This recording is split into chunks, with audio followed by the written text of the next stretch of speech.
Today, we're diving into one of the most important topics of SAT math.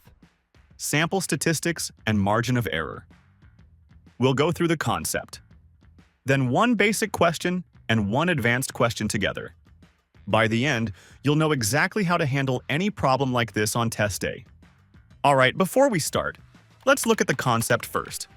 What is sample and sample statistics? A sample is a smaller group taken from a big population. A sample statistic is what you find from that group, like a percentage or an average. And the margin of error tells you how close that estimate probably is to the real number.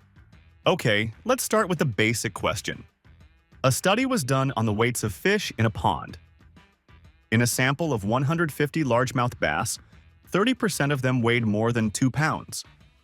Now, the question asks which conclusion is best supported by this sample data. Let's think this through together. The data only tells us about largemouth bass, not all the fish in the pond. So we can't say anything about all the fish, or about their average weight. But we can say something about the same group that was studied, the largemouth bass. If 30% of the sampled bass weighed more than 2 pounds, it's reasonable to say that about 30% of all largemouth bass in the pond weigh more than 2 pounds. So, the correct answer for this question is option D. Approximately 30% of all largemouth bass in the pond weigh more than 2 pounds. Now let's move to the advanced question. A bag contains 10,000 beads of different colors. A random sample estimates that 15% of them are red, with a margin of error of 2%. If R represents the actual number of red beads in the whole bag, the question asks, what's the most plausible range for R? Let's solve it step by step.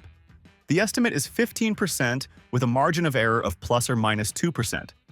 That means the real percentage could be as low as 13% or as high as 17%.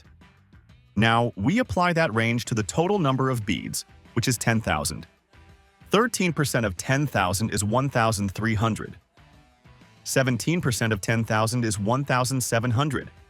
So the true number of red beads, R, is probably between 1,300 and 1,700. That makes option B the correct answer.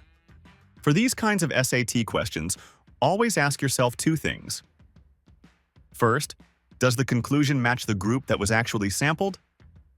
And second, if there's a margin of error, remember to find the range by adding and subtracting it from the estimate. If this helped you understand sample statistics and margin of error, make sure to like this video, subscribe, and keep practicing. See you in the next one.